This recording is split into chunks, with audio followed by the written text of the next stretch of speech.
Okay, take two. Oh, yeah. That was amazingly sensual. Yeah. Like, they don't call me Sensual Steve for nothing. You've made a believer out of me. I'm no schlub, Adam.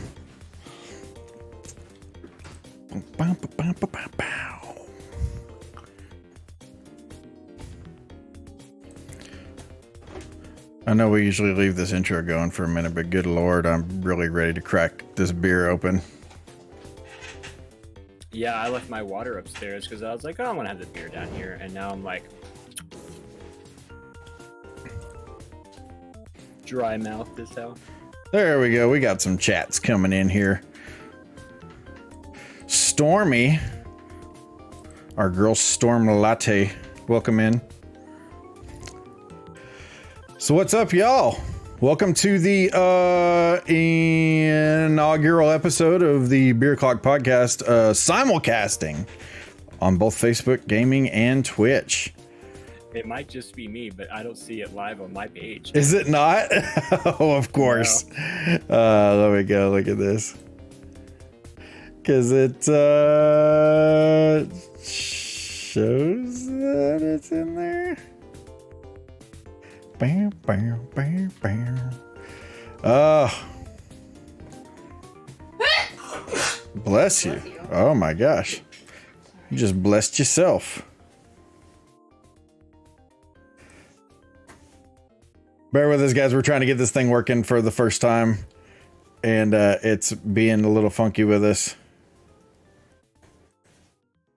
Maybe it's the RTMP thing. Possibly.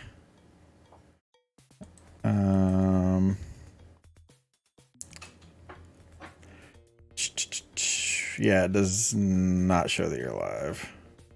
Dookie.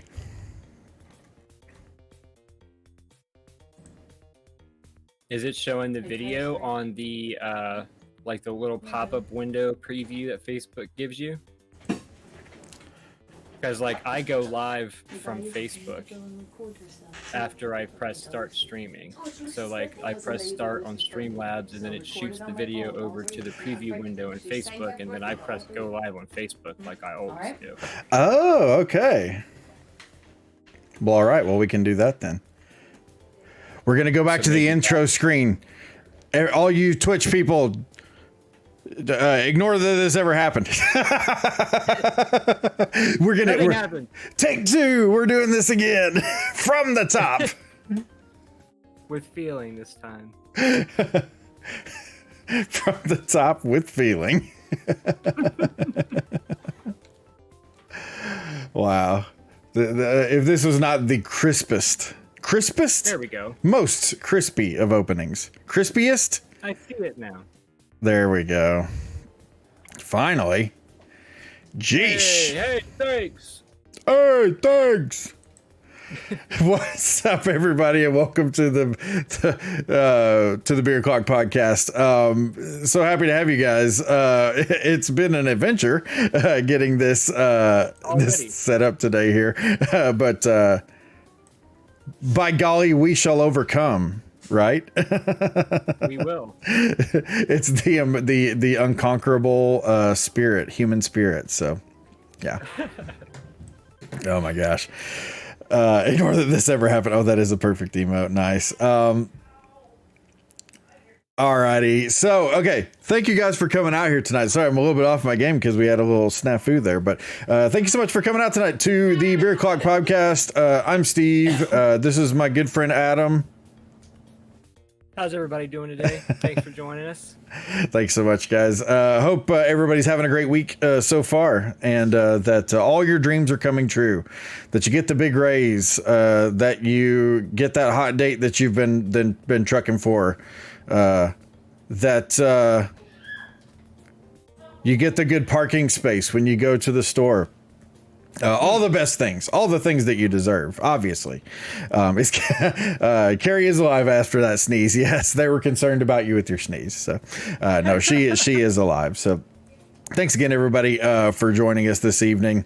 We're so excited to be back. I know we were gone last week, but we have returned here. So, Beer Clock Podcast is just a fun time for some friends to hang out, shoot the Duke together, and just talk about stuff and drink a couple of cold, relaxing beverages in the process. So, hopefully, you guys are prepared to do that.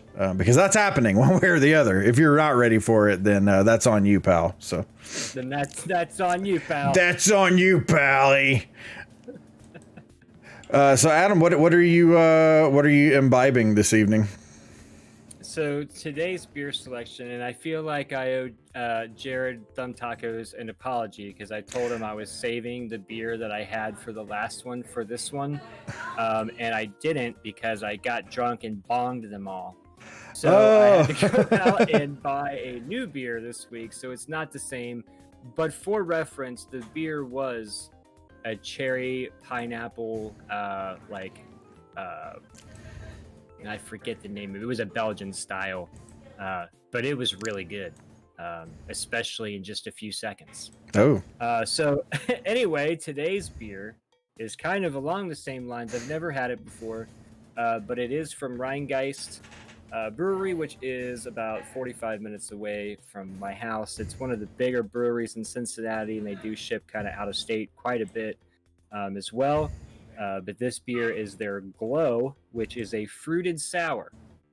So I love sour beers. Like it was up my alley.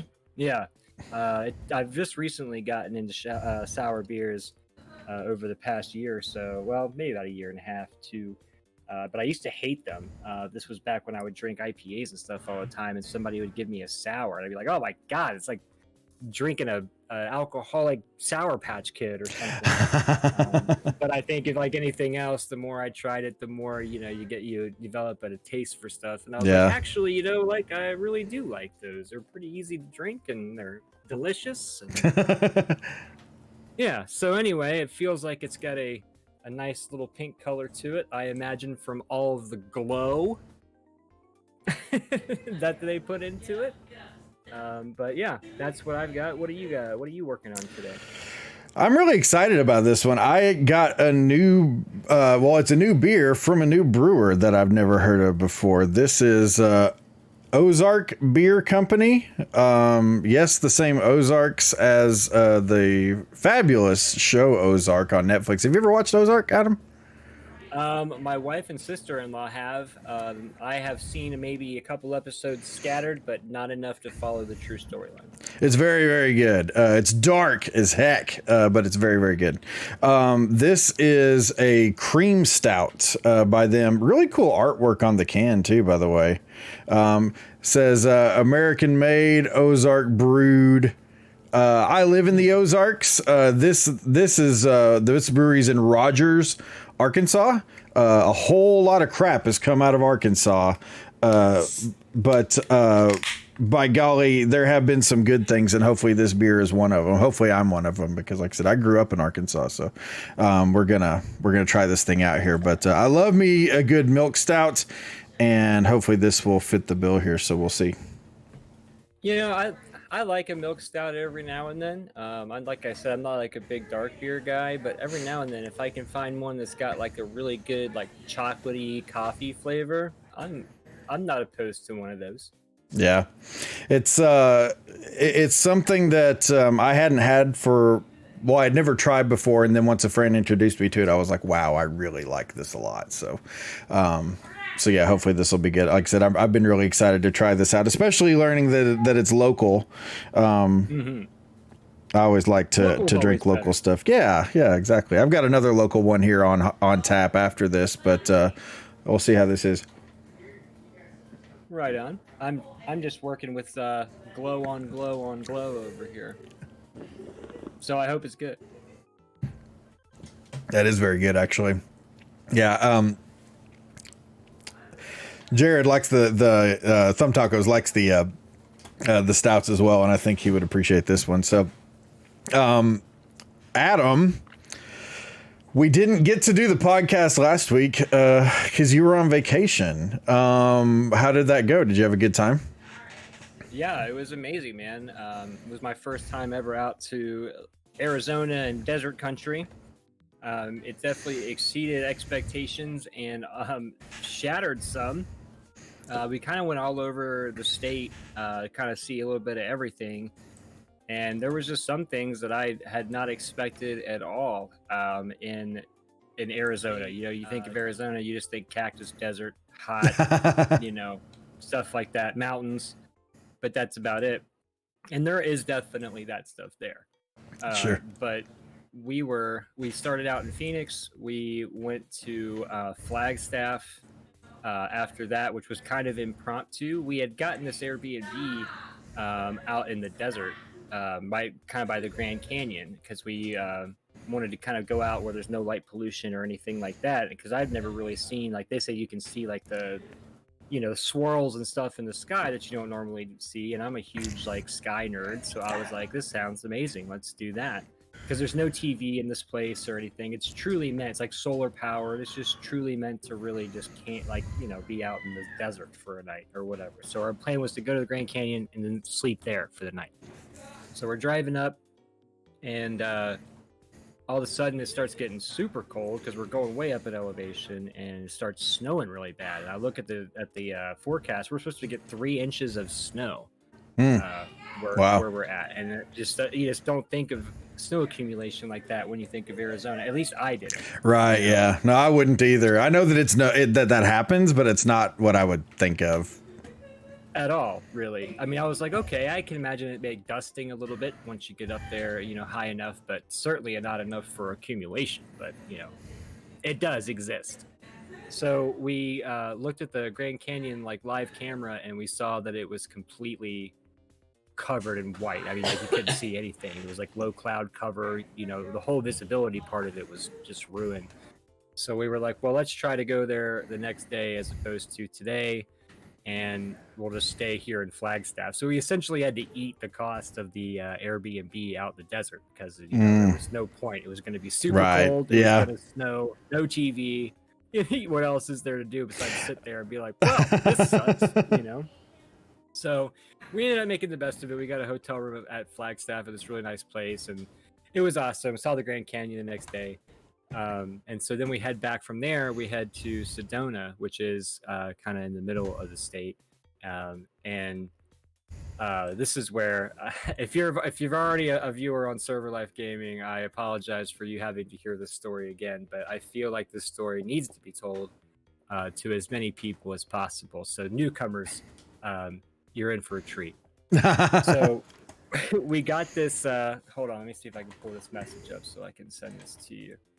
I'm gonna have to re-add them yet again. So anyway, we go to Sedona and we have an Airbnb, which is like a whole house this time around, and it's in a residential neighborhood, much like, you know, you would just normally see places, you know, whatever, and it's like next to this really busy road.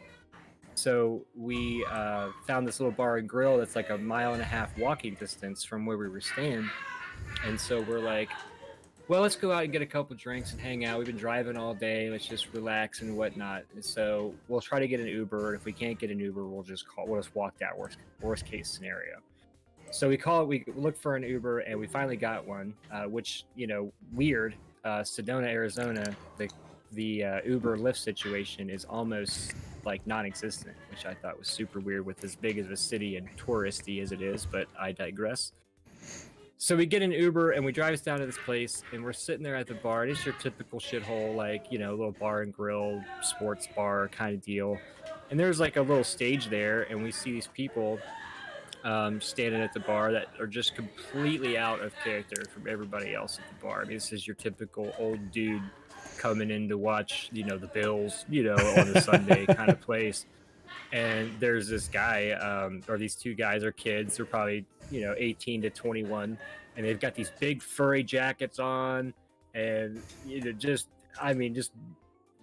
something in this picture doesn't belong with everything else, right? Is how these people are. You can tell that they haven't showered in forever, because you go into like a 5-foot radius and it's just awful, right? So eventually one of the guys at the bar that's sitting there cracks, you know, and he's like, all right, guys, I have to ask, what's the story going on here?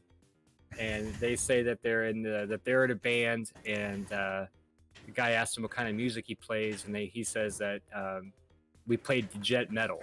And I mean, I know what jet metal is, and essentially what it really means is it's a very fancy term for progressive, super like music theory intensive 15-string guitar, super shred. Oh wow, dang. Yeah. So I'm realizing this, and I'm looking at these people, and I'm like, this is gonna be awful. Right. And at that point, you're just in for the show. It's like, I need to see whatever this train wreck is, right? Right. Because we found out that it's open mic night at this bar. Oh. And this band is playing there in just a little bit. And so we're like, well, I'm glad that we got front row seats for this, because I'm going to smash beers and watch this train wreck unfold in front of me. So we ask him, you know, who the drummer is in the band, and they reply, we all do. And we're like, this is getting better and better. You know, like, what does this mean, we all do? Okay, anyway. So it was funny because the guy at the bar that's been sitting next to us, he's like, remember, guys, in a few years from now, we can say, you know, I thought that was the funniest thing. But anyway, so these guys start, and it's not a full band. It's just two guys. It's the two armpit guys, right? And one guy is on the drums, and the other guy is playing one guitar on a small little practice amp, and singing vocals or whatever. And it's not your typical heavy metal vocals like I thought it was going to be. I mean, this guy's like kind of grunge era. He's wearing a dress as well with big nail polish. So if that gives you any indication to the teenage angst, you know, the vocals, almost like Nirvana, you know, kind of vocal style and stuff.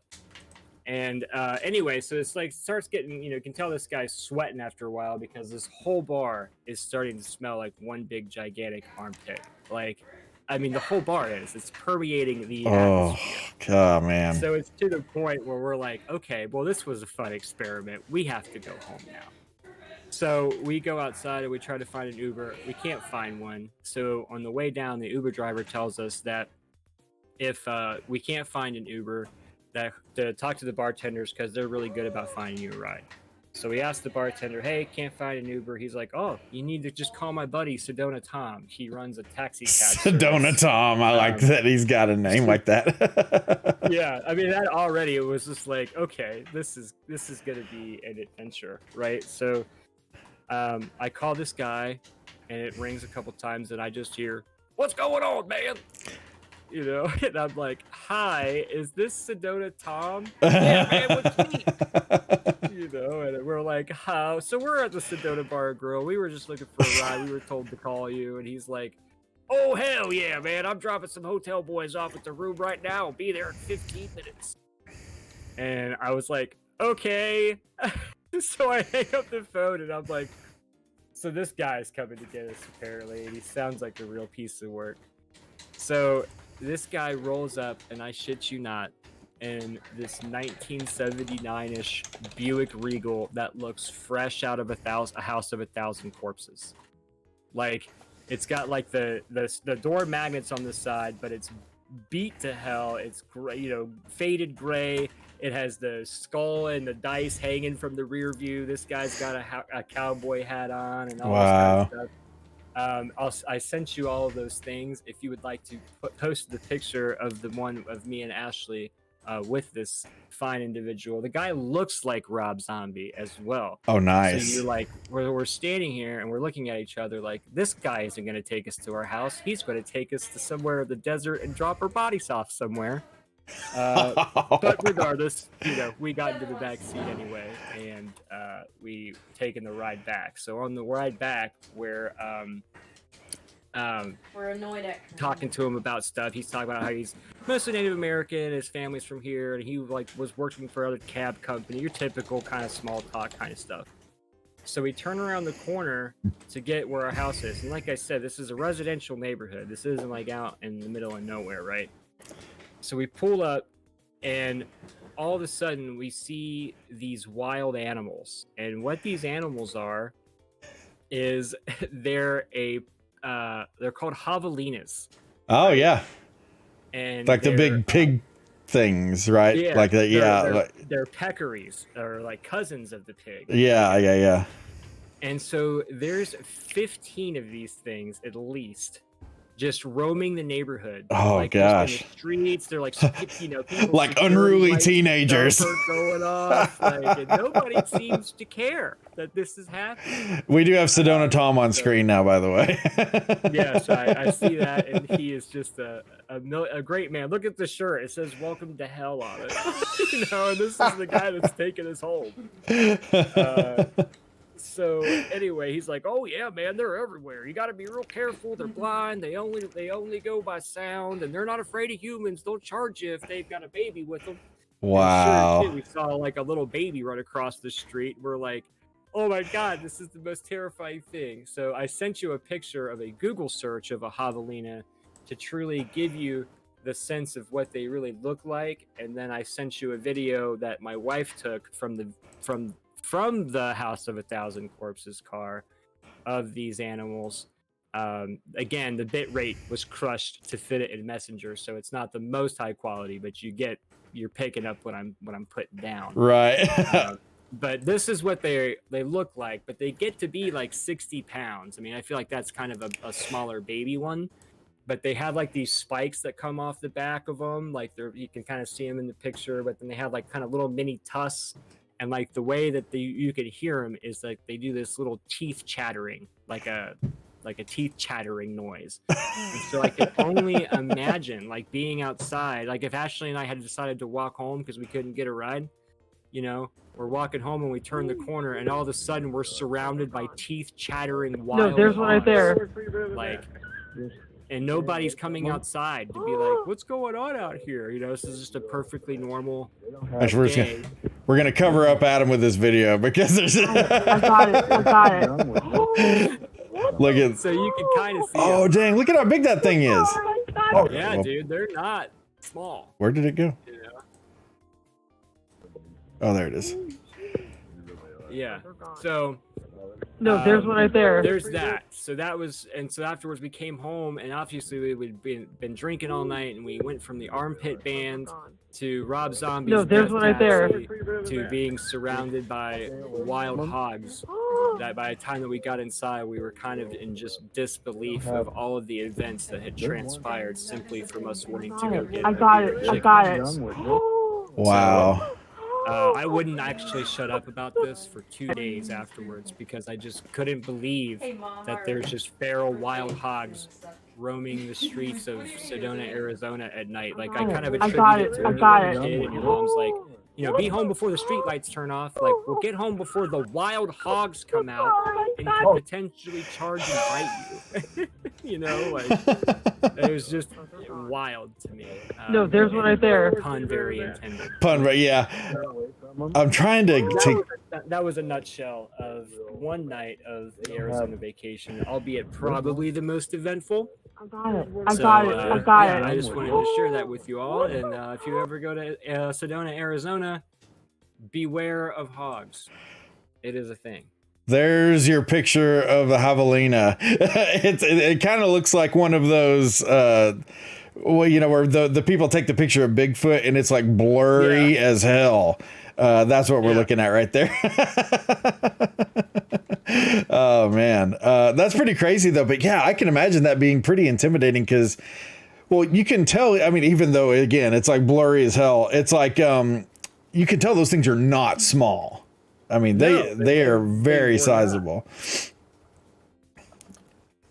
And very intimidating as well. I mean, you're not expecting it. It's the last thing that, you're just, people like, I actually brought it up to a couple locals and they're like, "Oh yeah, if one charges you, you just got to kick it." And I'm like, I am not going to kick a wild animal. Just kick it. It's, what that reminds me of is like when they tell you that if you ever are involved in a shark attack, you're supposed to punch it in the eyeball. It's like when my body is getting shredded apart like a piece of paper, I'm not going to think about reaching around for its eyeball. I mean, it's like, how in the world are you going to have the presence of mind where it's like, well, there goes my legs. Where's that eyeball at again? I'm just not going to do that. Remember your training as you're getting ate alive. Yeah, just punch it in the eye. Oh, thank you, Mr. Instructor. Yeah, I appreciate that very much. So, yeah, that was, I just felt like I had to share that with you. As part of the Arizona experience. So I hope it was entertaining to hear, because it's a great story now, semi-terrifying when it happened. Right. And God bless you, Sedona Tom, with all of your BO glory. So yeah. Oh man, that guy. He did seem like a nice enough dude. And what's funny too is that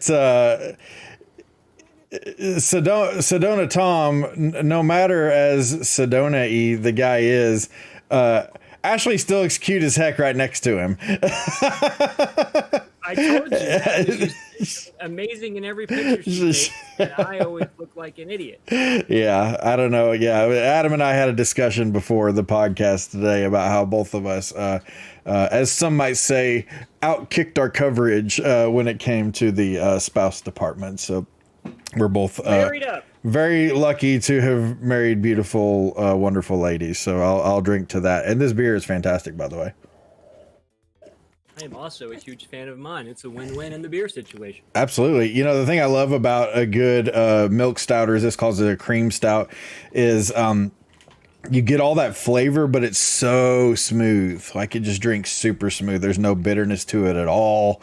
Yeah, very flavorful, but like I said, just literally like smooth as milk. And this is very, very good. Ozark Beer Company. I kind of feel like I'm cheating on Mother's Brewery by drinking this, because you know my relationship with and my affinity for Mother's Brewery. Always tasty, Brewery, always delicious. Mother's Brewery. Please sponsor me, Mothers. I knew it. I knew you were going to say it. Please sponsor me.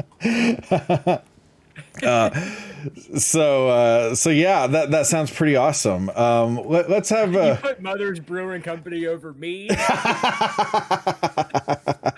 I was wondering when the chat would catch up to that. But this is kind of nice, though. I mean, look at this. It captures your beautiful eyes and that lovely Mother's Brewing Company logo. I mean, how could it get any better? We got Adam's dreamy eyes and the goodness of Mother's Brewery. Always tasty, always delicious. Mother's Brewery. Please sponsor me, Mothers. Please. So get into ASMR time. So Adam, I tried to frame it. That's good. No, well, I would, if I was Drew Carey, I would hire you to fondle my wares on The Price is Right. Oh, you don't have to fire me or hire me for that. So volunteer. Yeah, volunteer. Nice. Win. So something we've been trying out. We've kind of played a few games on recent podcasts here, and I've come up with a new game that I've been doing at, and look, our little, our URLs are below us here, twitch.tv/the retro death row. Or if you want to check out our boy Adam, he's at fb.gg/server life gaming. Check him out there. And as you might see down below, well, actually it's down over there. We have, for some reason, only the Twitch chat is showing up in the on-screen chat, but we have twitch.tv/beer o'clock pod, beer o'clock pod, and you can find us over there if you'd like to follow there on Twitch. A big shout out to our beer o'clock pod folks over there on Twitch tonight, so thank you guys so much for that. But we've been starting, or I started a new game show on the stream recently that I thought we might give a whirl to here. Adam, would you like to try your hand at this? I would love to. I mean, we were talking about pigs, so I can be a guinea pig. This would be where I would normally play my laugh track, but I don't have the ability to do that.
am. Although I'm getting people over here on my side that's saying that your audio is messed up.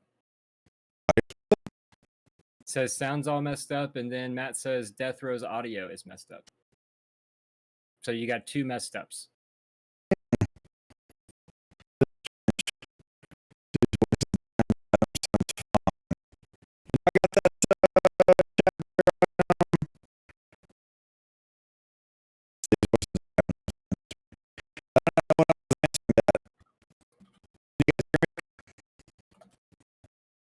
I can hear you okay.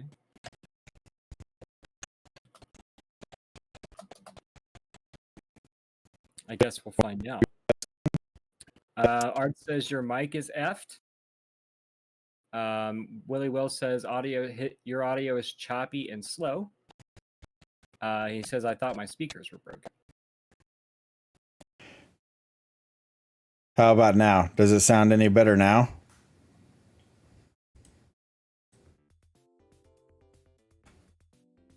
Nashik says it's like a drowning machine. Right. Okay, so apparently it did not like the Know Your Famous Dictators music playing at the same time as whatever we. Okay, so apparently we can't have the theme music playing in the background, but that's okay. So we'll still play a round of Know Your Famous Dictators. So we're going to read Adam a question. We might do a couple here, and we'll see how well he knows his famous dictators. So Adam, first question. This famous dictator's name was not actually his name. It was a pseudonym that literally translates to English as Man of Steel. So was this dictator A, Idi Amin, B, Joseph Stalin, or C, Nikita Khrushchev? I'm gonna say I feel like in my life I've heard that Joseph Stalin was not his real name, so I'm gonna go with that. Adam, that is correct. Joseph Stalin was not his actual name. I forgot to bring up on the screen, but like his name is like long as heck. No, but anyways, yeah, he had this crazy long, like 50 consonant name. He went by Joseph Stalin because basically the feeling that he thought that it would give people walking around saying, "Hey, I'm the Man of Steel." So there you go. So good job. You're Sounds already like Joseph Stalin. You've already got your first one correct. That's good. Let's try question number 2 then, and we'll see if you're as lucky. So, okay. This famous dictator made a law saying that television broadcasts in his country could not mention anybody but him by name, and commanded that all evening news begin with a scene of him descending from heaven. Is it A, Ho Chi Minh, B, Mobutu Sese Seko, or C, Kim Il-sung? I'm going to say Kim Il-sung. Kim Il-sung. Is that your final answer? That's my final answer. Oh, so sorry, Adam. Damn it, it was Ho Chi Minh, wasn't it?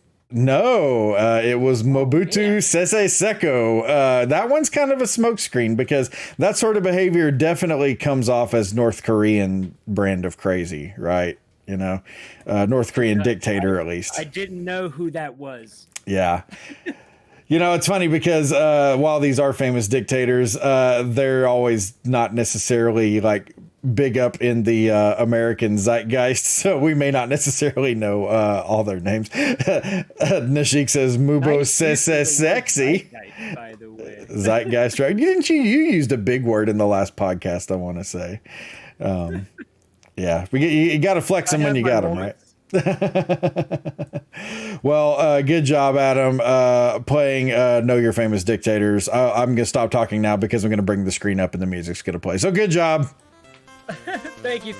I feel like you should give me one more because I'm tied, right? So either need to be a winner or a loser.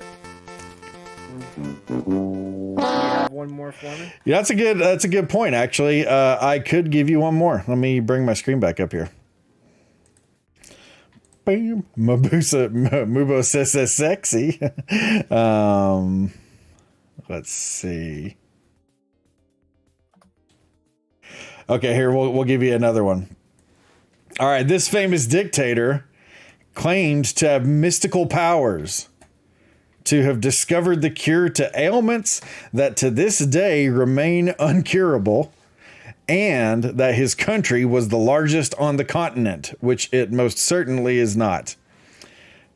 Was it was it A, Kim Jong-un, B, Yahya Jammeh, or C, Francisco Macias Nguema? Yeah, see, I don't know those last two, and A just seems like it's that kind of crazy, so I gotta go with A. Going with A for Kim Jong-un, whatever the heck they call him, the big daddy of North Korea presently. Incorrect again, Adam. I knew it. Yeah. I knew it. Yahya Jammeh is the dictator who claimed to have mystical powers to have cured a bunch of ailments like HIV and AIDS and cancer and stuff, things that there still is no cure for, and that his country was the largest on the continent, which it's nowhere even close to that. So, yeah. Apparently, I need to brush up on my insane dictator knowledge. Right? I am uneducated. I'll tell you what, though, man, those guys are some... I mean, you already know that they're crazy, but if you start reading these weird facts about their lives, it's like, how deep does the rabbit hole go, man? You know, it just, Sure. It goes and goes and goes. It's nuts. Absolutely It's not nuts. like any one of them just had a normal 9 to 5 and came at home to hang out with the wife and kids, you know? I mean, every one of their lives has to be full of some crazy shit. Exactly. Yeah. Wow. Yeah, pretty wild stuff. But thanks for playing Know Your Famous Dictator. I was a winner, but I must remain the loser. Loser. Womp, womp, womp. We'll play the sound again. Thank you. Alrighty. So let's go ahead and look at a few articles here, shall we? Art says I work with Art, and so Art says Monday mornings at work we'll do dictator trivia. There you go. Hit me up, Art. I got a couple of links I can send you. I'm in. Okay. So recently, the internet did the thing that the internet does best, and it overreacted to something. Twitter's best reactions to the death of Mario. And I guess it does have death in quotation marks, but the article also starts off, Super Mario is dead at age 37. And it goes on this whole thing about like the death of Mario, quote unquote. And really all of this was surrounding Super Mario 35 being pulled from the Nintendo eShop. No longer part of the Nintendo Switch online service, which I absolutely adored. I love Super Mario 35. My viewership was definitely ready for it to go away, but I don't care. I love the game, Super Mario 35. My viewership was ready for it to go away. They were like, oh, we're playing this again today. Not this again. But being the champs that they are, they still watched because they're great people. So love you guys. Yeah, Twitter went crazy talking about the death of Mario and how this was the end of Mario and ridiculousness. And Mario is dead. Humanity's collective vision goes dark, and a simple message flashes before us all, and it says, "You can now play as Luigi." But yeah, You can now play as Luigi. Classic internet overreaction. Now, it's long been known by my followers, both on Facebook and on Twitch, that I love Super Mario 35. And my theory, I don't know if you guys remember this, but I had a theory that whenever April 1st came around, that Mario 35 wouldn't actually disappear, that they may take it away in its present form, but that it would stick around, but possibly be upgraded to Super Mario 99.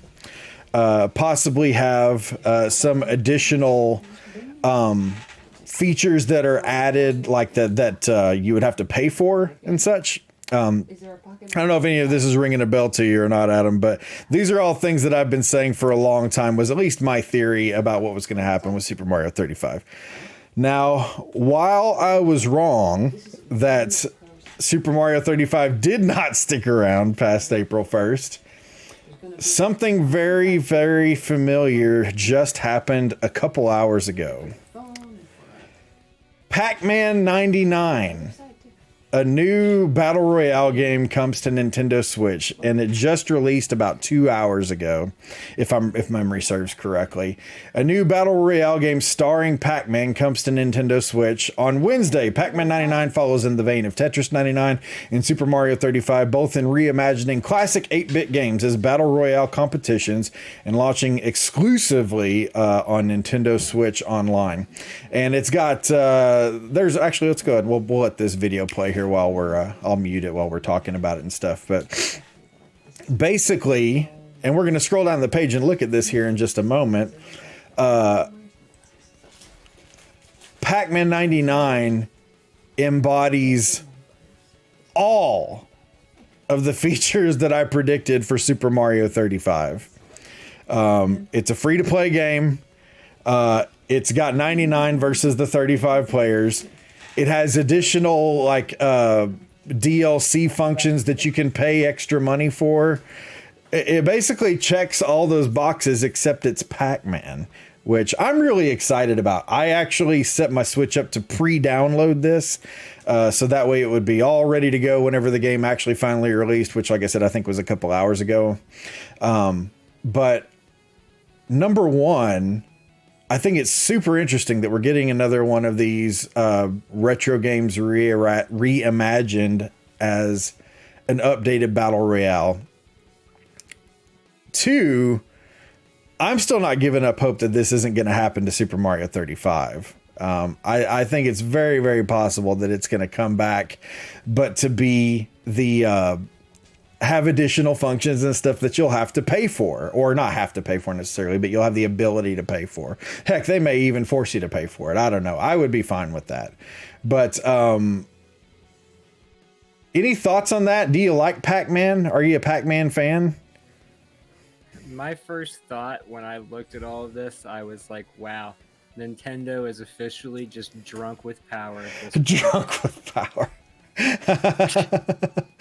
Hey, I mean, not only are we taking it from 35 to 99, but for Pac-Man of all things, what psychopath came up with this? You imagine the insanity of all of the stuff that could potentially happen? You know, I mean, Pac-Man's full of crazy shit anyway. I can't even imagine somebody trying to sabotage me in Pac-Man. It sounds like the easiest thing ever to kill somebody in a game like this. I mean, of course, they have thought of that, and there's going to be different power-ups and things like that. But, I mean, of all of the things that Nintendo could make a Battle Royale for, Pac-Man? Pac-Man. Pac-Man. That's yeah. where we're going with this.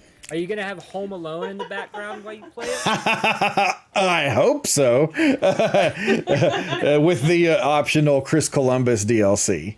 With the optional. Then you can mess up Chris Columbus a little bit there and get your revenge on him. I guess my point is that I will probably play this as many times as I played Mario 35. Which was zero. Yeah. Yeah.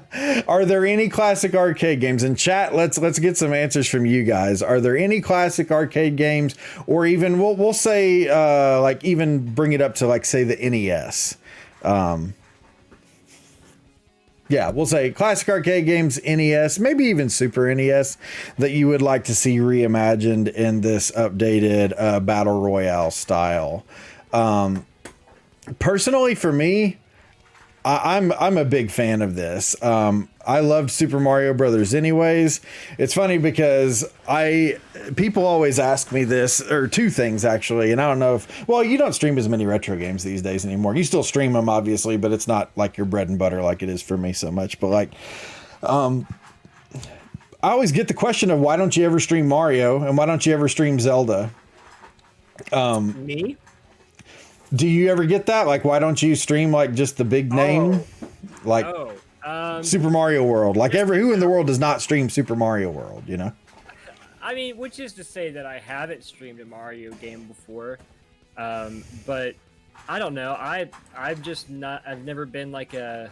I wouldn't say a Nintendo fanboy is probably the wrong thing to say, but I just never got in. I mean, I don't think Mario is God sent like some people do, and I'm certainly am not a Zelda fan. And I know, I get a lot of hate for it.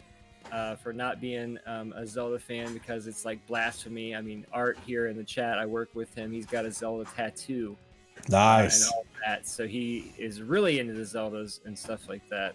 And I'm not, they're not bad games.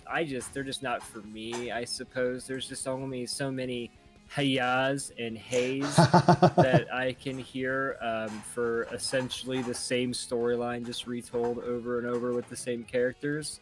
Just presented in a different way, I suppose. I don't know. I'm not certainly not hating on the franchises at all. I just don't really care for either one of those franchises particularly. So they're never really my go-tos to stream. Yeah. If that's like hopefully not a negative way to answer that question. Sound negative. I don't know. I mean, I don't think it's negative. I just think that's your taste. I mean, I don't know. I would be interested. I don't think we should necessarily go into all that right now, but that's hilarious. The fail sound played by accident. I think we should. I would be interested to talk with you about that a little bit more at some point, just to hear a little bit more of your perspective on why you feel that way. But no, sure. I mean, it's okay to not like those games. Nashik here in the Twitch chat freaking hates Mario. Like he's like, Mario has not brought anything new to the table in the last 20 something years. And granted, I loved Nashik's comment on the Twitch side, by the way, when you were talking about Mario 35. I was like, finally, a statement I can identify with. Right. Yeah, he was definitely one who was ready to see it go, but he's definitely not the only one either, though. So,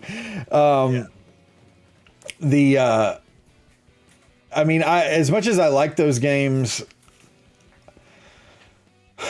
I don't know. I don't feel a huge draw to stream them because, again, everyone in the world streams them. Like on Twitch, or at least right now, and you guys know I'm fairly new to Twitch, but like everyone plays Ninja Gaiden, it seems like. Everyone plays Mike Tyson's Punch-Out. Everyone plays... Too soon. You know, there's like so many... Oh, yeah, right. I forgot about that.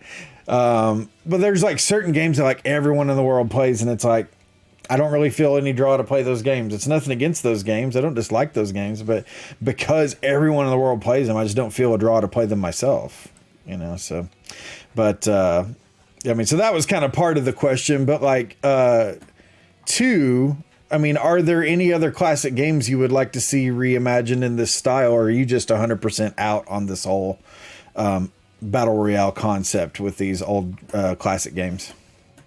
So, because I like the competition. I like the competitive aspect. Yeah, so there was a couple suggestions that I think would be really, really good games. Me personally, I'm just not really an online like multiplayer deathmatch royale kind of player. I never have been, so it's really hard for me to kind of get in to that. But some of the suggestions that I think that I would play, that I would enjoy over Pac-Man or Mario. Abraham says Contra 35 could be crazy. Castlevania Royale, that could be crazy. Willie Will says Castlevania 3.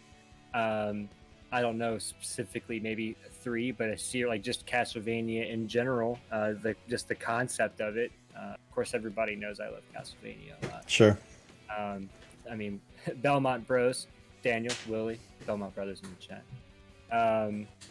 But yeah, it's hard for me to get into Battle Royale, truly all competitive type games.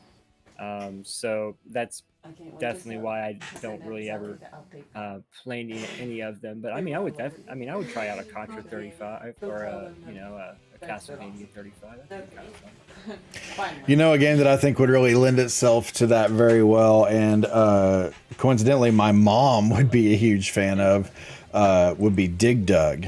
The mechanic of how that game works, because like with Super Mario 35, for example, when you killed enemies on your screen, it sends them to someone else's screen, and like the more points you accumulate, the more time you get on the clock, you know, stuff like that. So it's the way the points work and the way the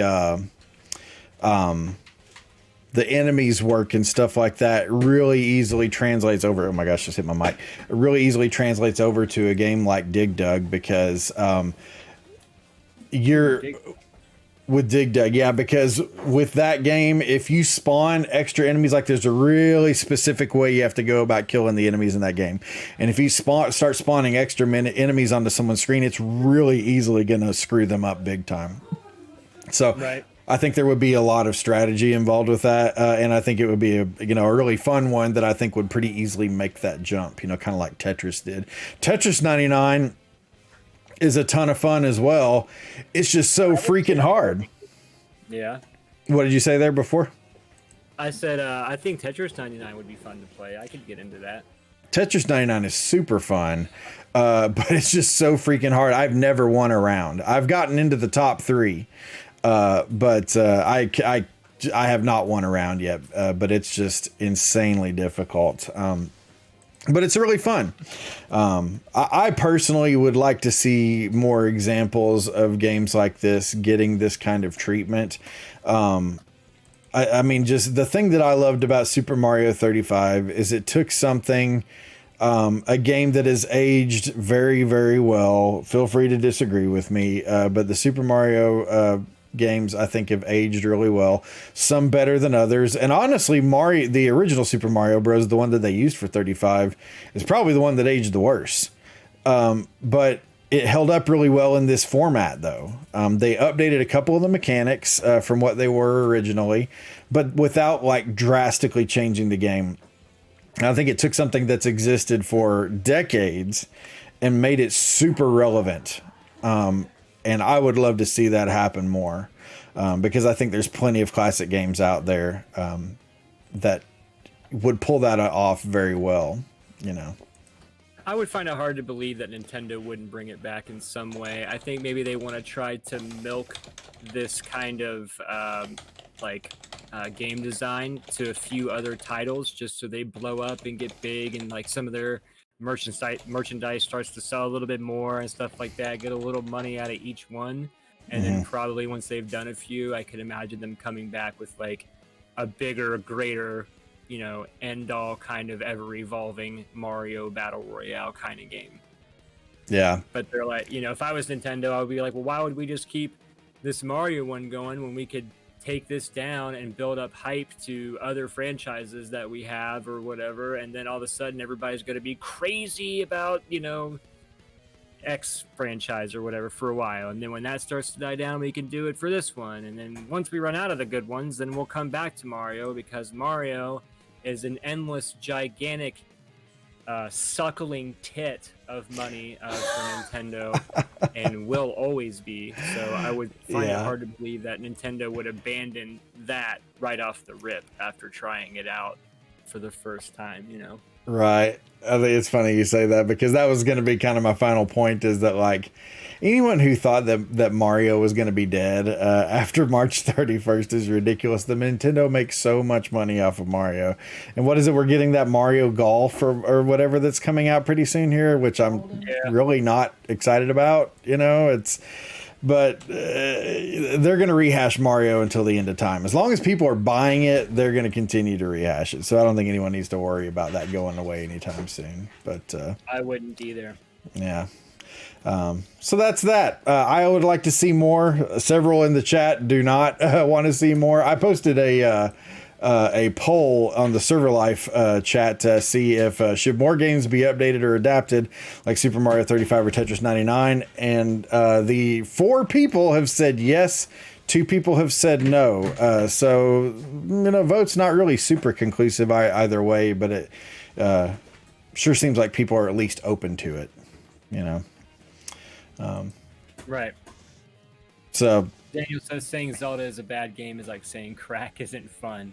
I would never ever say that Zelda is a bad game. It's very well designed, and all the mechanics of it, I mean, make it fun. Absolutely. I'm just not like, I don't know, Captain Zelda like Zelda fans tend to be. I've seen so many Facebook posts over just grown adults nerd raging out over their favorite Zelda game, like which one they think is the best. Yeah. And it's come to my understanding that if Link to the Past is not your favorite, then you're a social deviant outcast and you need to be taken to Australia and left to die with the Aborigines.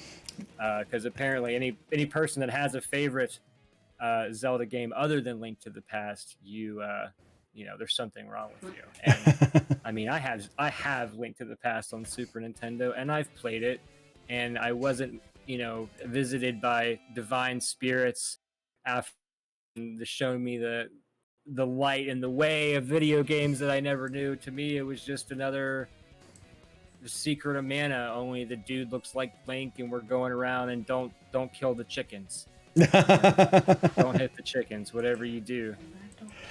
But yeah, so I mean, that's just my take on it. I mean, I think they're good games. Certainly, there's nothing bad about them. I just have no desire to play them. Yeah, there's and chat, feel free to chime in here. I think everybody has those games like that people just love and treat like they're just the second coming, but that you really have no interest in, we were talking about this in my Discord recently. I have only ever played about 5 minutes of Halo. I never got into it. I never owned an Xbox until about a year ago. Actually, I guess it was more than that because of the pandemic. Oh, man, it feels like the last year almost didn't happen. It almost halfway feels like it didn't happen, and the other half of it feels like it happened way too hard. But I never got an Xbox until about a year and a half ago, maybe or so.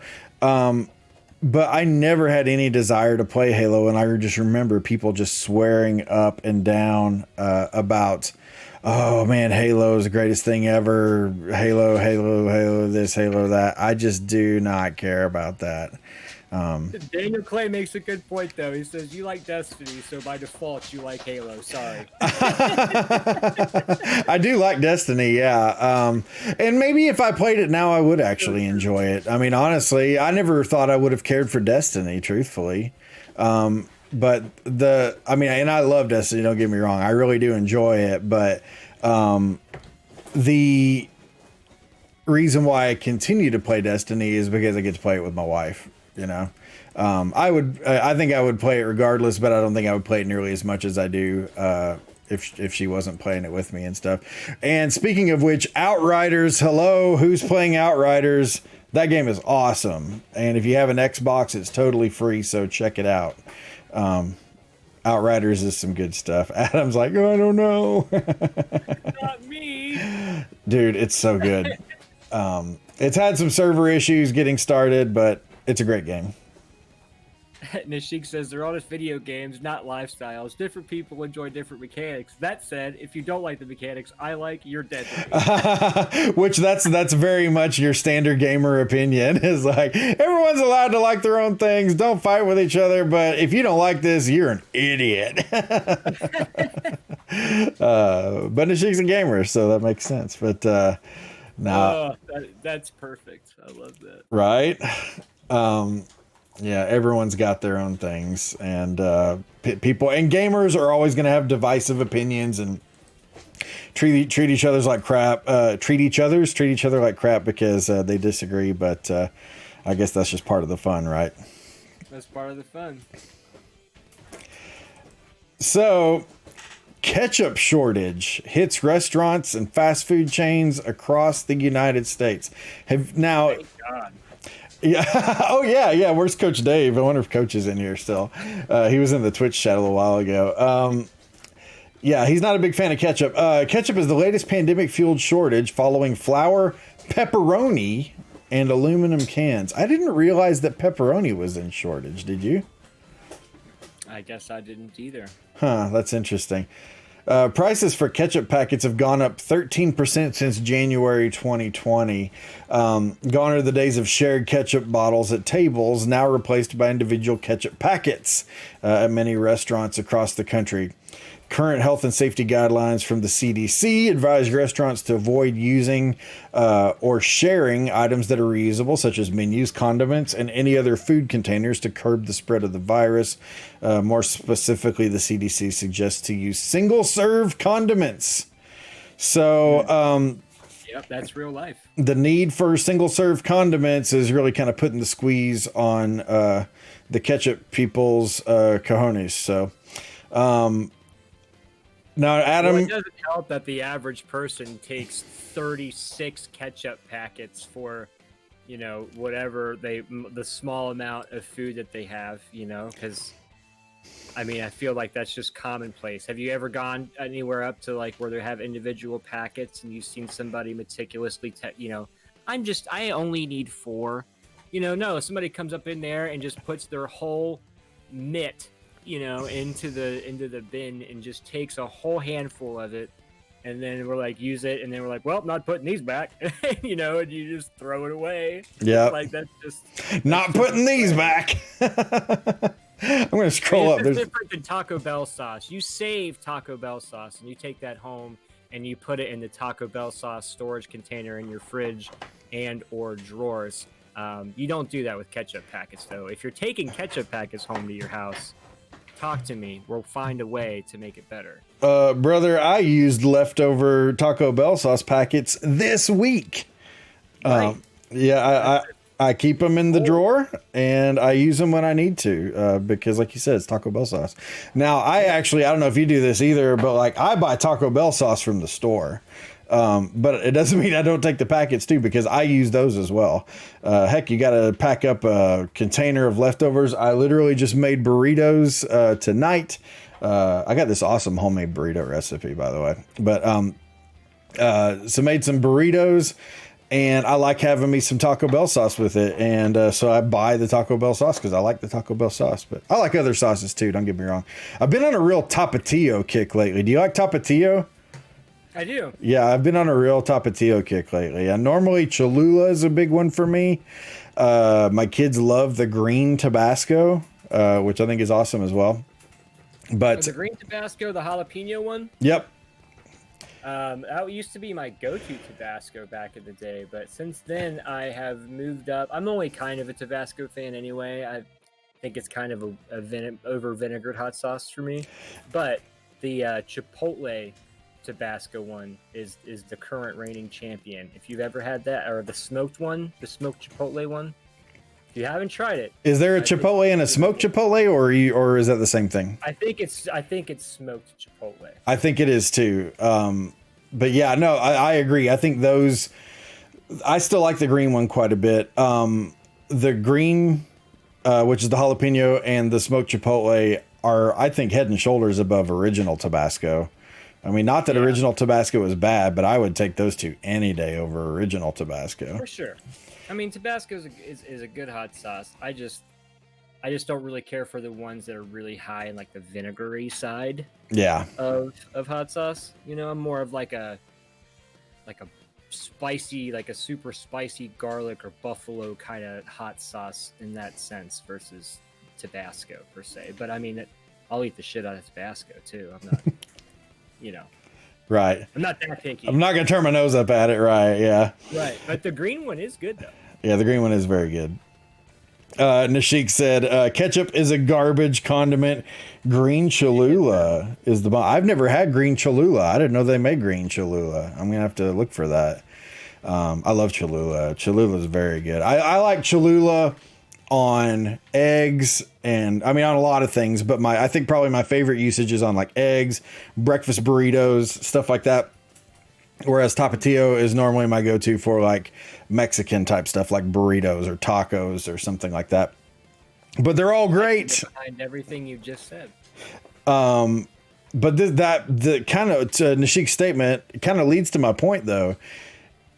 We know how much Adam loves his limp French fries. What would you do if there was no ketchup? So where they're talking about a ketchup shortage, what if a month from now ketchup was the new toilet paper and you just could not find ketchup anywhere? What would you want to eat on your French fries? Ketchup makes me want to physically get ill. So I don't have any reservations about saying that my life would not be impacted in any way. Oh, wow. Ceased to exist. I normally use. I didn't realize you were 100% anti-ketchup. Oh my God, man! It was ruined for me over the course of time of working at a particular restaurant, and now I can't even. Oh God, it's terrible. I normally plain Jane my fries, but if I'm dipping saucing it, I'm like putting in like a super hot sauce or something of that kind of way in that mix. But yeah, I can't do ketchup at all. It's terrible and it will not be missed. So throw more packets away, people. Next time you're out, get that big old hand. Ketchup packet. Throw them.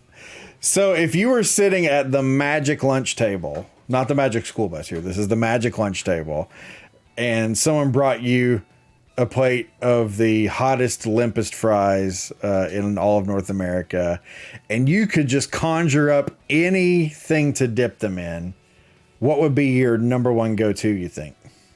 Nacho cheese sauce. Oh, strong out of the gate. Oh, that's a great choice. Damn. Okay. Nacho cheese sauce is my favorite, probably fat kid food thing to eat, coupled with French fries. Now, when you say nacho cheese, are you talking pump cheese? Do you know what I'm talking about? Cheese is included in that conversation, yes. Okay, yeah. You know, I never knew that, or I had never heard that expression before, but a guy who used to work for me always called it pump cheese, and I loved that. I just laughed every time he'd say, "This is pump cheese," and he always said it in a really derogatory manner. But the truth is, I like some pump cheese. You know, there's few things. Pump cheese. There's few things that are as satisfying when you're sitting at a lame ass basketball game and you got the little clear, crunchity plastic container with the little corner full of cheese, and then the chips, and then you know what I like to do instead, actually, because I think you get more of it this way, is I have them fill that little cup on the side. Instead of filling that with cheese, I have them stuff that full of jalapenos, and then I have them do the pump cheese all over the top. So yeah. Pump cheese, man, that's some good stuff. But nacho cheese, I mean, in general, I think a great nacho cheese is a really sauce, dude. Get that with like some seasoned fries, like a la like Rallies or Checkers or Arby's or something like that. Curly fries, salted nacho cheese sauce. You won't regret it. Oh, Terry Thomas says white pepper gravy for fries. I mean, I get down with like the poutine style shit too, though. You know, I've never had poutine. I've heard it's good, and I think there's a place in town. Yes, there is a place in town that serves poutine, but I've never had it before. My wife got to have it, and she said it was good. But I'm gonna have to try that. Adam's my spirit animal. Right back at you, Nashik. I feel like we're already friends after this podcast. If we Nashik shares your hatred of ketchup for sure. Ketchup and people's video games opinions and Mario. All right. I'm just kidding. I don't hate other people's game opinions. Roach says barbecue or bust. I like barbecue, but I'm also really picky about my barbecue sauce too, though. I hate it when they try to make it too sweet. I don't. In general, the only foods that I want to be sweet are actual sweets. Like, I don't like super sweet barbecue sauce or like super sweet teriyaki, because some places they just try to get it too effing sweet, and that's not my thing. But I would definitely say barbecue is a strong contender. White gravy, white peppered gravy, I think is what was said up there before. That makes me think. I would totally do that. Absolutely. Dairy Queen has a chicken strip basket that comes with white pepper gravy. I know exactly what you're talking about. It is the shit. And it is damn good to dip your fries in that gravy. So, yeah, I will say, lady, you ain't wrong. Who's that, Terry? Yeah, Terry. White peppery gravy. So there you go. But I also like to dip it in, like, especially if I'm getting fries with my steak. I'm normally a baked potato with my steak kind of guy, but sometimes I want some fries. And I'll put that in, like, if it's a steak that needs A1, because I prefer, like, if the steak stands on its own to not have steak sauce. But if I get some A1, I'll dip my fries in that too. Jeremy Stands Alone Goodwin just says, I like food. So I agree with you there, buddy. He then said, what the hell is going on in here? Welcome to the Beer O'Clock podcast, Jeremy. Right. Yeah, this is my stream every day. It feels like it's like a good 30 minutes and then we're into the food talk for the rest of the stream. So yeah, we're lucky to even make it that far. So Art says that the worst fry style is shoestring fries, and I completely agree with him. I do too. Shoestring fries are the worst fries.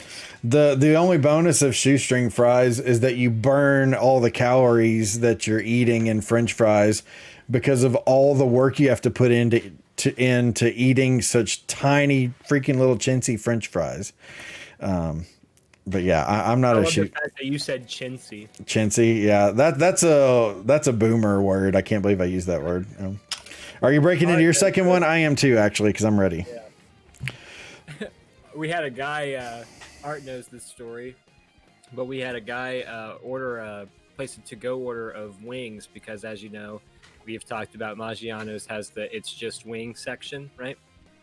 So this guy places an order for wings, and under like the area where you can type in your special instructions, he put "Don't chintz me on the sauce" or "Don't like, chintz me on the sauce." That's funny. And so we all like laughed about it because at first we thought it was somebody that worked here because he had the same first name and last initial as somebody that we work with, and he thought he was just like, you know, messing with us. But no, this was like a real dude that was just like, and don't chintz me on that sauce either. You know, like, and so that other than that particular instance, that was the only other time I've heard chintzy being used in language. So I immediately was reminded of that story. That's hilarious. Yeah, my mom used to always use that word. It's like I can't think of a time I've used that word in my daily vernacular ever. And it came out on the podcast tonight, so she's somewhere. Like anything in the hopper situation? In the hopper, right? It was just waiting. It's just been jangling around in the hopper, waiting to emerge. So there it goes. So, was he 100 years old? Says Sobro Gaming. Don't chintz me on the sauce, you bastard.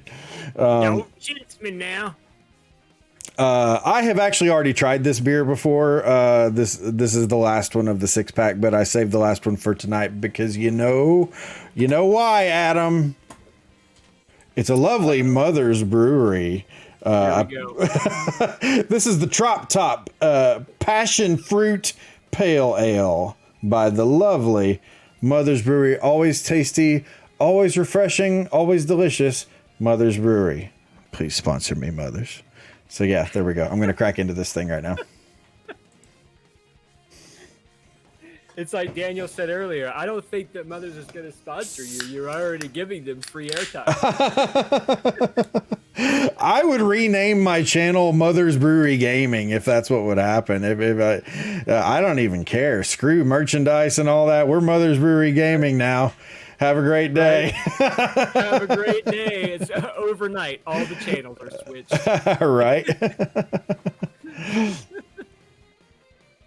Daniel says another free ad. Right. I wonder if there's someone over there watching that's like, sweet, he mentioned us again. We're never giving him anything.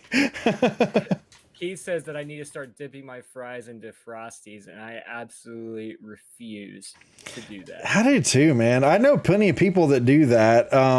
Okay, we're gonna put up a poll. I can't put up a poll on the Twitch side, but let me know, Twitch, how you guys feel about that. How many of you guys dip your fries in the Frosty? Do you dip your fries in the Wendy's Frosty? I mean, I like sweets occasionally. I'm not going to say that I don't eat them, but I just don't get down on sweets like that I feel the need to put French fries in them, I suppose. I don't know. I like to keep my potatoes and my ice cream separate. Yeah. I mean, like you said, there are times when sweet and savory like go really well together, but man, the whole, and I've tried it. I have tried it, so I can say legitimately that no, I do not like it. But no, man, freaking the mixture of the cold, wet Frosty with like the hot, I mean, hopefully crispy French fry. It's just not a good combo for me. Hopefully crispy. You know, okay, here's what we're going to do, Steve. When we ever do get together in real life, right? Oh, and it's going to happen. We're going to go out and we're going to get French fries, and I'm going to find a French fry of what I am picturing in my mind when I say soggy French fry. And you're going to eat it. You're going to eat it. You're going to eat it. Like, you know what? You're right. This was a damn good French fry. We'll film it. Like, bro, I know. This is what I meant. We'll film it. We'll stream it. We will put that out into the universe. Absolutely. Thank you for the raid, by the way. Oh, nice. Jeff Garrett, the man, the Space Coast legend. Oh, Space Coast. Okay, I just heard thank you for the raid. I didn't hear the name. Space Coast. What's up, Jeff? Space Coast Gaming. Love you guys. See Tabitha in here too. So yeah. I'm totally going to make you try an Adam Hoberty version of soggy French fry, and I guarantee you'll change your mind. I am willing to what in the world happened with this poll? The poll looks all weird. But yeah, the frosty, or I'm sorry, the soggy French fry thing, I'm absolutely willing to admit that I'm wrong if I try them, and it just, you know, if I just try it and I find out that I'm wrong. On the same token, I'm not going to deny the deliciousness of crispy French fries. I'm not saying that your French fries are bad or that I wouldn't eat one, you know. But I feel like you and I have different conceptions of the soggy French fry. I think so too. My best to correct that. I feel like have you ever had a crispy fry from Wendy's? You know what? There years ago, this was a long time ago now, but a long time ago, Wendy's started their new French fries, and I forget what was different. I think they're just like fresh cut French fries or something. There was something new about their French fries. Using sea salt, I think. Sea salt, that was part of it at least. Like skin on potatoes. Looks all weird. Like yeah, when they did that, they oh good Lord, why is this thing doing this? When they did that, they gave out free French fries for like a whole day or something like that. And I tried them and they were awesome. And so I'm like, okay, this is good. And then over time, they slowly went downhill. Now, I will say it probably took them maybe a year or so. They were good for quite a while, but they did not last. And it's a real shame because they should have been. They were so good when they started, but then they dropped off, you know. I mean, I'm sure we could actually probably do almost a whole podcast comparing every different fast food franchise's French fries because there are so many. But just to answer one topic in one sentence of who has the worst French fries, Burger King. Moving on. Is that? I don't think there's anybody that's going to disagree that Burger King are the shittiest fries. Yeah, I don't eat Burger King that often. Who does? Right? Jeff Garrett, yeah, they went to the sea salt fries, he said, yeah. If not out of acts of just sheer desperation, like, well, look, this is the only restaurant that's here at the rest area stop, so this is what we're having. Outside of moments like that, I don't think people willingly go to Burger King very often. Let me see here. I got my free Krispy Kreme with my vaccine card. Oh, nice. Sobro says Crystal has the worst fries. Yeah, I've never had Crystal before. I think that's a deeper South thing. I mean, I'm in southern Missouri, but I think that's a deeper South thing. Am I wrong, Sobro? We don't really have Crystals up here. We have White Castle, which is pretty much the same thing. Yeah. Crappy slider sandwiches and whatnot. But White Castle has decent fries, though. I've never had White Castle. I don't know if I've ever had Crystal's fries. Thank you for joining us on Fry Discussion Podcast. Right, exactly. Steve, and we'll be picking apart all of the different potatoes. We're going to peel back every layer. We're going to pick apart your taters. This is going back. I think we were still focused on French fry from the dictator. Right. I searched long and hard, for the potatoes that I used on that screen of Know Your Famous Dictators, and I was like, I finally found the perfect one. So, here's an interesting one. These photographers still use the Game Boy camera with incredible results. Now, I have to point out as well that this is the most infuriating web page I've ever been to. You know how, like, on Facebook or Instagram or Twitter now, they all have their own equivalent to stories, like where you click on it and then it'll either show a photo for 20 seconds or something, or a video for 20 seconds or however long it is, and then it automatically flips onto the next one. Well, this website is basically like that. You can't scroll down and read. It has like a million. You can't see this, people, but there's a million of those little lines across the top that like are happening with the story thing. So it's such a fury to navigate this thing. But anyways, here we go. So this is the weirdest thing. But like they took a piece of the Game Boy camera ad from back. It looks like in the 90s, back in 1998. Wow, but back in the 90s. In 1998, it was discontinued. Oh, okay. I was gonna say they released the Game Boy camera in '98. But yeah, there are people who are taking the Game Boy camera and using it still in photography today. Which that commercial was amazing, by the way. Was it not? Dude, the commercials from that era were so ridiculous. Oh my God. Yeah, it makes me think of there was a Mortal Kombat for Genesis commercial that, yeah, anyways, crazy stuff. But you see how these people, and like here's this guy took a picture of some surfboards. He says, I love its quirks and I'm beyond blown away by the features, time-lapse, trick lenses, photo editing, mini games, music programmer. I love the aesthetic. It's been described as digital dirt, but it makes you pause a second to figure out what the image really is.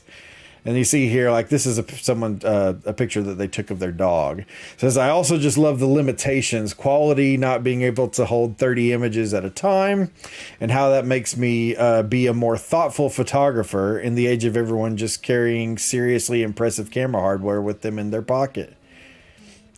And here you got some pictures on the subway. This is a street sign.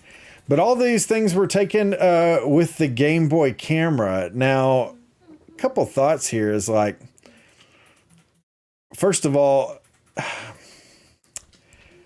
it's a completely unnecessary technology, right? Like, I don't even remember this being a thing. Oh, really? Came out, I guess. I never knew Game Boy had a camera until today. I was today years old.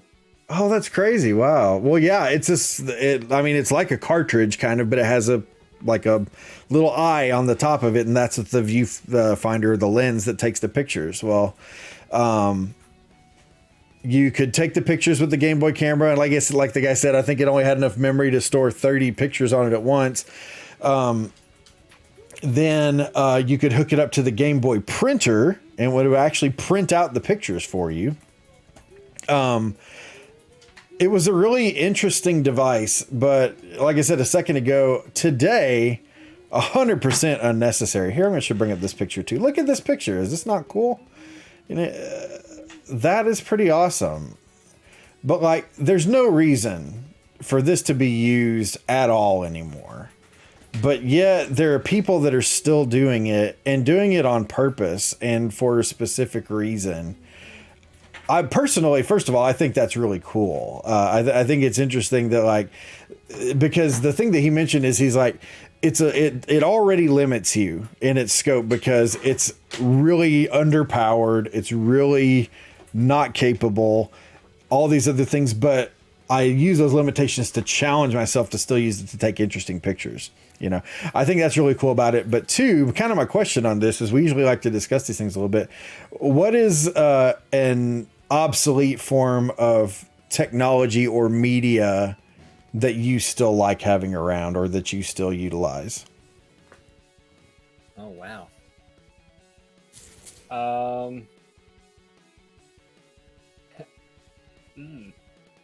I don't know.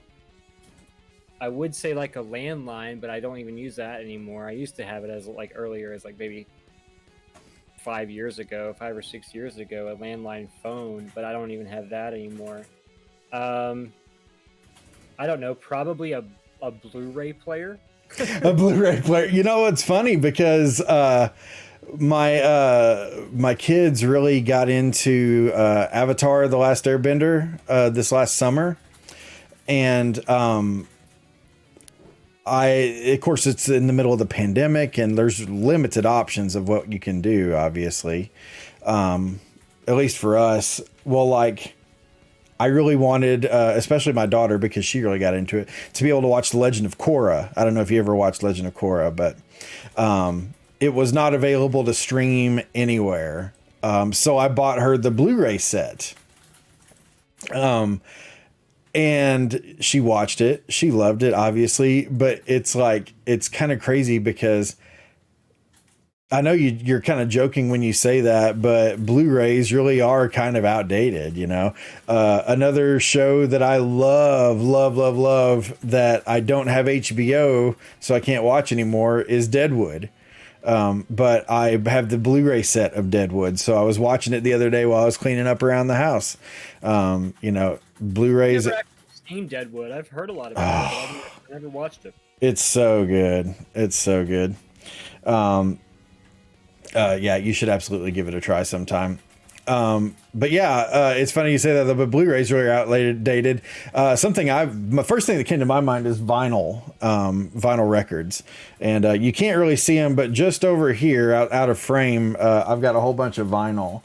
And it's, again, there's no reason for it to exist. And I think that's kind of why I like it, is that there's no reason for anyone to have vinyl records. There's no reason for them to even still be made, because we have everything that we need and more digitally.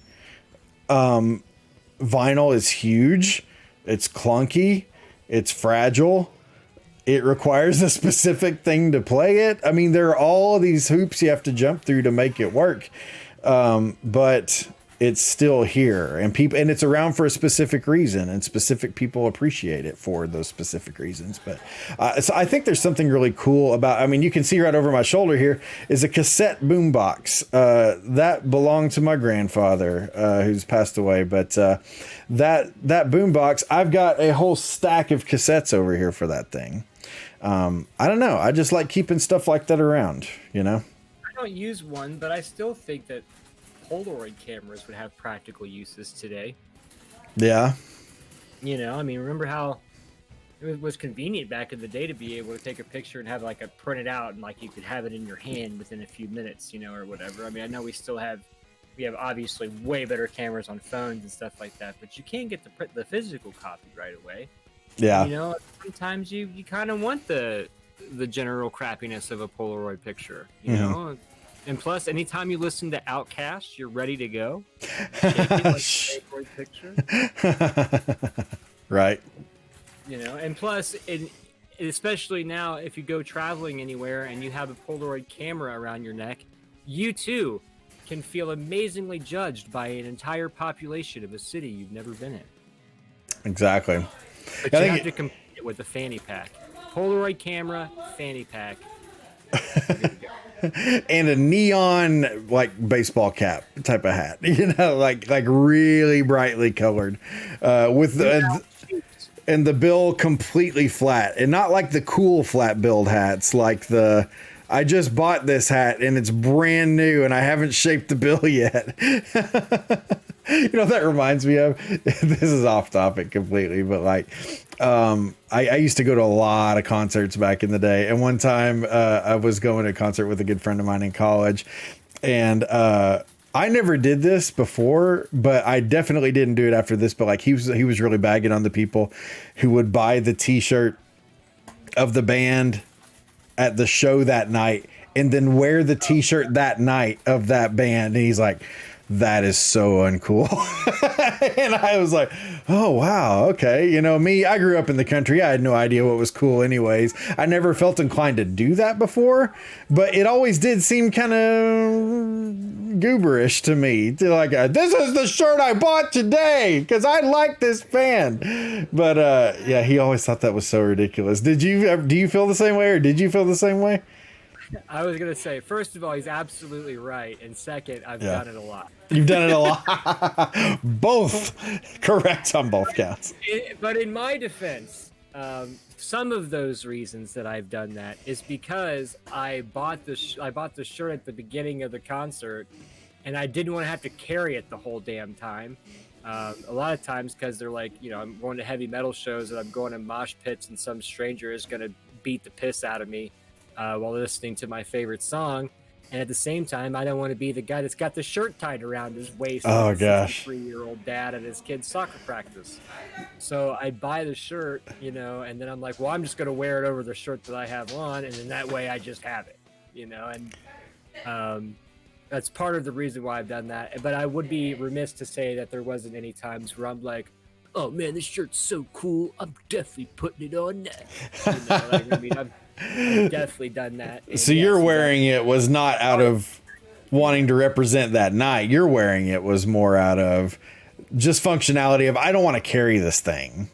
A good portion of that was just because I don't want to carry it around. Gotcha. Yeah, that makes sense. See, I would absolutely inconvenience myself and carry it because I'm not going to be the guy that wears it. I'm definitely not going to be the guy that ties it around my waist, but I'm also, because I would have been at a punk rock show or something back then, and it's like, I'm not going to be like double sweating it up in the pit with like a nasty, like 2 layers of t-shirts on me. Heck no. I'm hot enough. Grill, open mic night. Yeah, open mic night. Yeah, you're going to see the Indigo Girls, and referencing the horrible band I saw in the beginning of the story at that place. We're going to the Melissa Etheridge concert.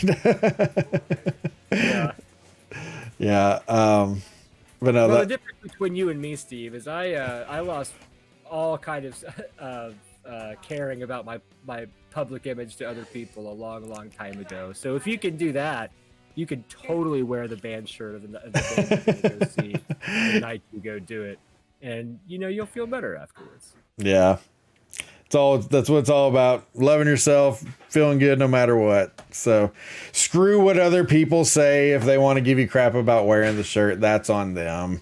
No reason to and plus, have they seen the shirt? Have they seen how cool it is? They'd want to wear it too. Sure. You spent the money on it, so obviously it's already cool, right? Your brother says to tie it on your head like a ninja. That is also a definite valid option. Use it as a sweatband. Dab your underarms with it. In between songs. Soak up the stuff from your pits. There you go.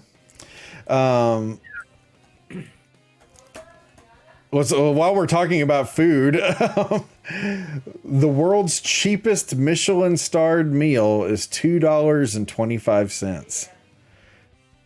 That is absolutely nuts. Says, I don't know about you, but as soon as I hear the term Michelin-Starred, I involuntarily feel my wallet shrivel up and hide away. Keep that Stay Puft looking troublemaker away from me. I can't afford to be near him. The Michelin man's name is Bibendium, by the way. If I have to know, you do too. Okay, well, that's interesting to know here. But this guy goes on to say that, the signature dish is soya chicken rice, and at $3 Singapore dollars, or around $2.25 American, it sounds like a steal. It's cheaper than fast food in America. Chicken marinated and braised with soy sauce and 10 different herbs. It's a Michelin-starred meal for $2.25. Oh my gosh.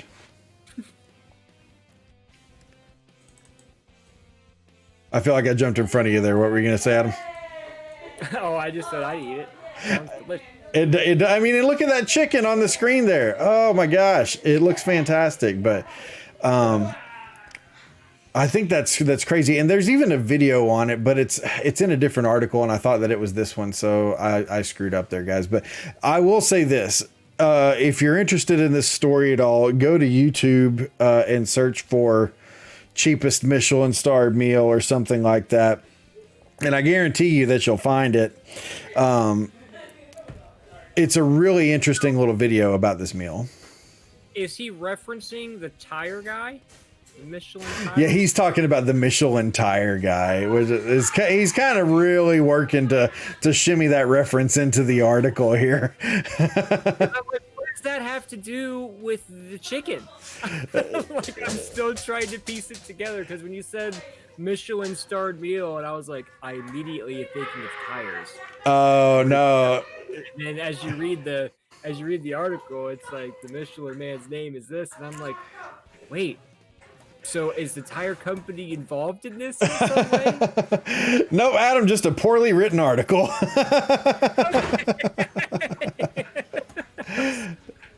I was thoroughly confused there for a second. Yeah, it was not. It was a reach and a half, really, for him to try to shimmy that in there. But I think it's that I kind of get the feeling that it's like he wanted to come off as witty, and this article already is very short. So he's like, I gotta fatten this up somehow, you know. Would you try it? Oh, absolutely. I would love to try it. I mean, just here, and it's even better if you watch the video, but like, it looks really, really good. Tell you what, if we ever go there, I'll bring a $5 and I'll buy us both one. So what my question is for this is, have you ever eaten something that was really, really cheap like that, but you're like, holy crap, was that good for as little as I paid for it? I feel like I can't think of anything right off the top of my head, but I feel like if it ever was like that, it was because I was very, very hungry at the time. Gotcha. I was thinking you were going to say very, very drunk. Like, you know, that 3 a.m. when you've got several beers in you. Well, your fourth mealing it up. Yeah, I've had some pretty amazing like crappy fast food before, both at 4 in the afternoon and 4 in the morning. Yeah, under different scenarios. But as far as like a specific thing, I can't believe, like, I guess the only thing that comes to mind was maybe we bought these semi cheaper like what are like New York strips or something. Like, they weren't. It was not like they were expired marked down, but they just weren't very expensive and very good quality or whatever. And we took them home and I cooked them when this was years ago, by the way. Nobody fucking roast me. This is like almost 10 years ago. I George Foreman grilled them in my apartment that we lived at. I know, the travesty of grilling a George Foreman steak, or a steak on a George Foreman rather, is probably pretty high. But I'll tell you what, Ashley and I still talk about how good those crappy Meyer steaks were that we bought and made on a George Foreman grill. Like, we both had, like, we were sitting there eating it and we're just like taking in small pieces, like, I just don't want this to end right now, you know. And realistically, it was probably over just a crappy George Foreman grilled steak. yeah. Gun to my head, that's the story I'm picking with and going with. You know, the thing I think of is, sadly, this place is no longer in business. I think one of the two owners passed away, but there was a place in town here that used to do Navajo Tacos, which is like fry bread. Fry bread is a big, very, very popular Native American dish, fry bread. And basically what they would do is make these Navajo tacos on fry bread. A lot of the ingredients are really, I mean, fairly standard to what you would eat in just your average taco. But the fry bread, good gosh, it made it so good.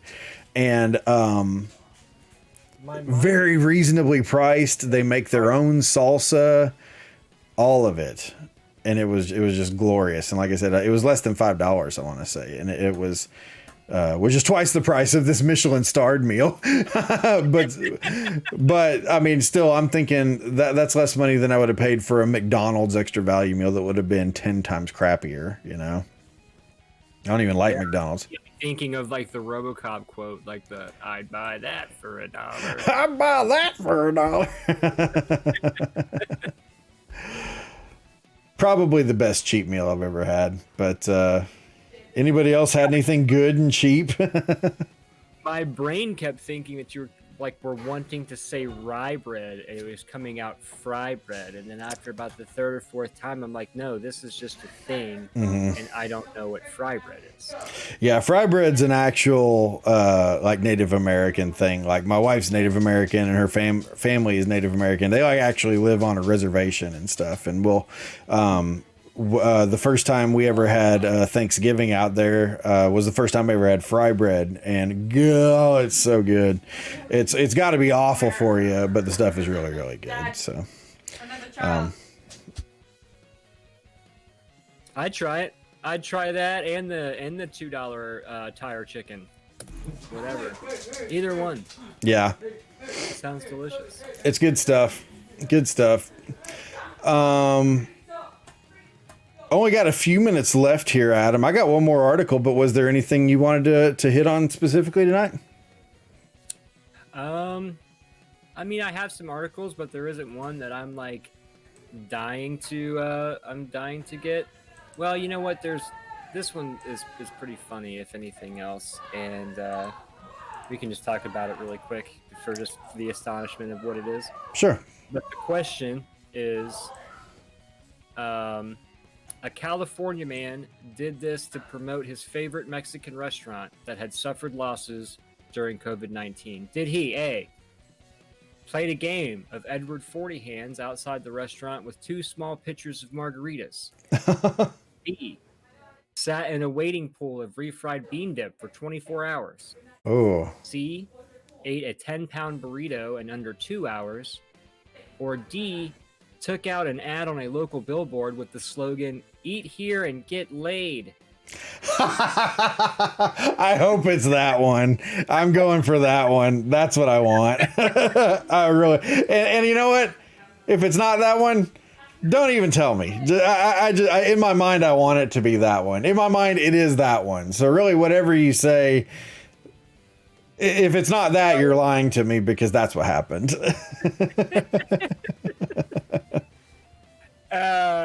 As much as I want that to be the right answer, it is not. Okay. So what's your lie, Adam? Tell me your lie. For 24 hours. Wow. Oh. Inflatable pool. I sent you the link to the article. But it says he climbed in a waiting pool of bean dip outside the restaurant at 3 p.m.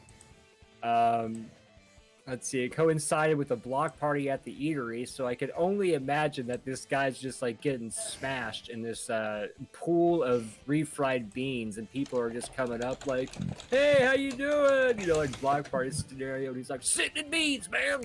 I'm sitting in beans. Like Sedona Tom is the dude. Sedona Tom. In the bean dip. But it says, if we get more attention and turn a few more people into lifelong customers, that's what it's about. I mean, I understand the guy's marketing strategy, but there may be another thing that might be better than sitting in a tub of. Oh, you didn't get the article. I'm an idiot. I thought I sent it to you.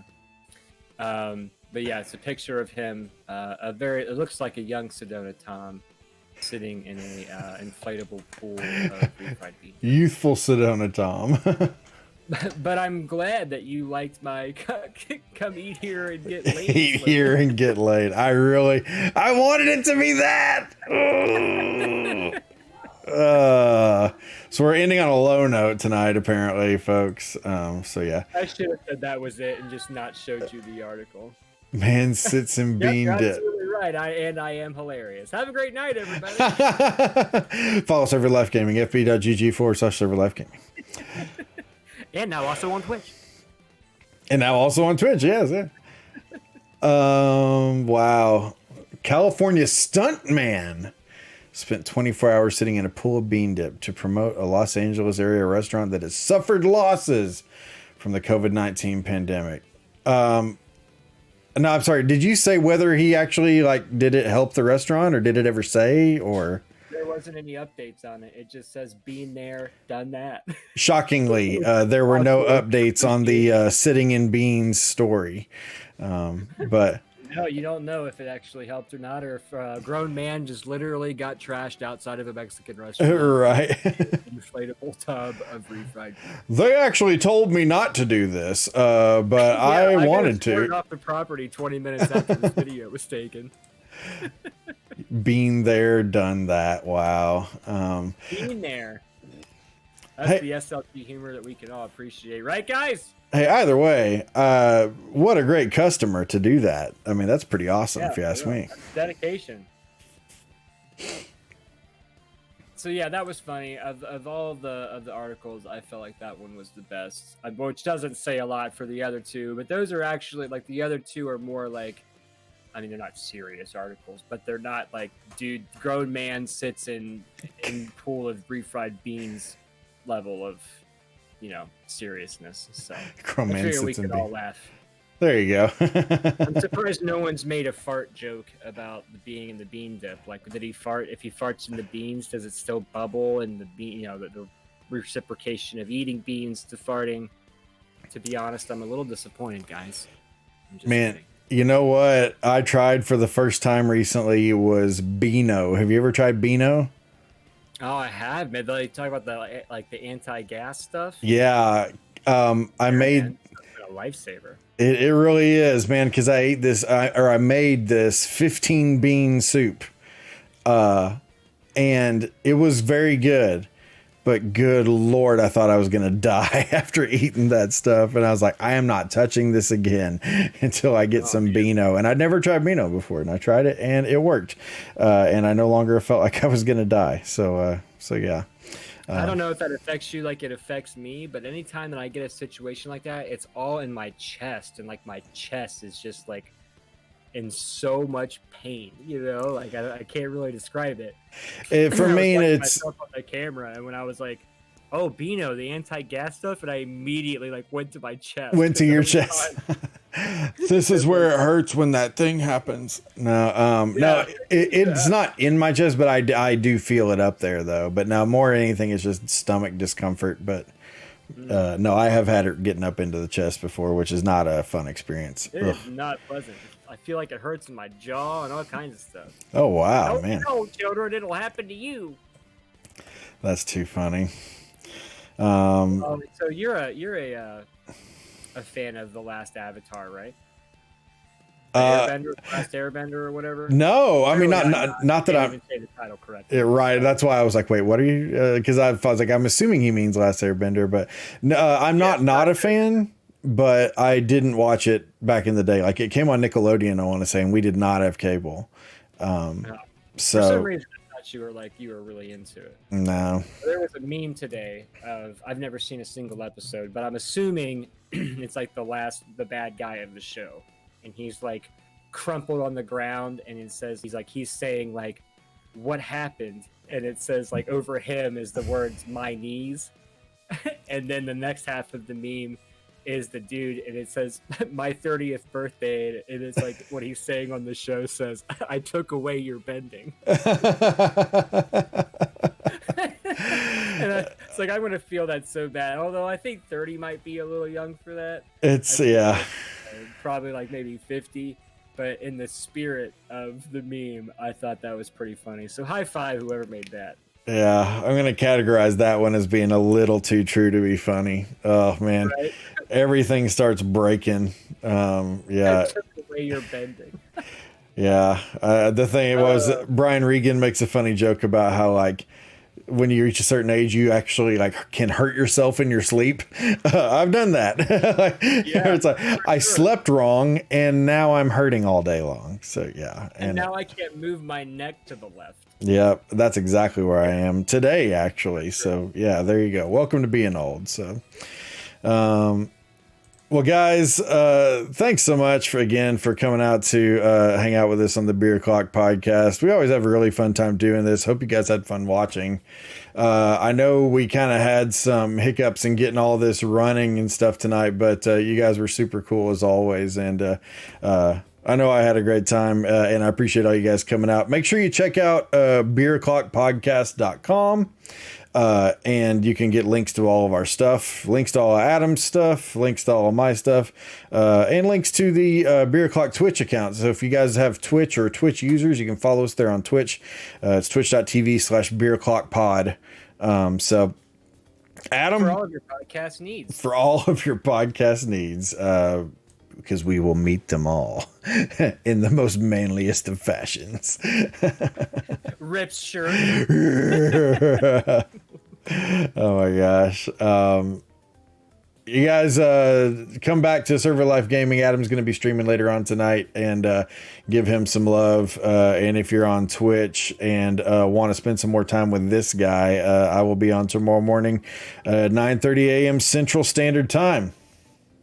Come watch a grown man slowly fall apart before your very eyes as we try to take on Super Punch-Out yet again for another grueling rendition of Self-Destruction. Self-Destruction. 10:30 p.m. Server Life Gaming. Now also on Twitch. Support Adam. I don't envy him in what he's about to do. I don't envy me. Oh my gosh. I'd play Pac-Man 99. Yeah, there you go. Pac-Man 99. I got it downloaded. I need to try it out a little bit before bed tonight. I'm still really curious about it. So, guys, have yourselves a great rest of your week. We will be back, not this coming Wednesday, but the next here at the Beer Clock podcast. Thank you, guys. We'll see you in a couple weeks. Thank you all. Yeah, a couple weeks we'll be back and have some other random crap to talk about with you. I'll come up with a whole list of new restaurant slogans. And more ways to describe limp French fries and why ketchup is beyond redemption. Next time, I'll just tell you what I think about Zelda. There you go. Yeah, just lay more controversial Zelda hot takes on us. Ocarina of Time, it's overrated. Great job, Adam. Now we don't have any followers. There, now you happy?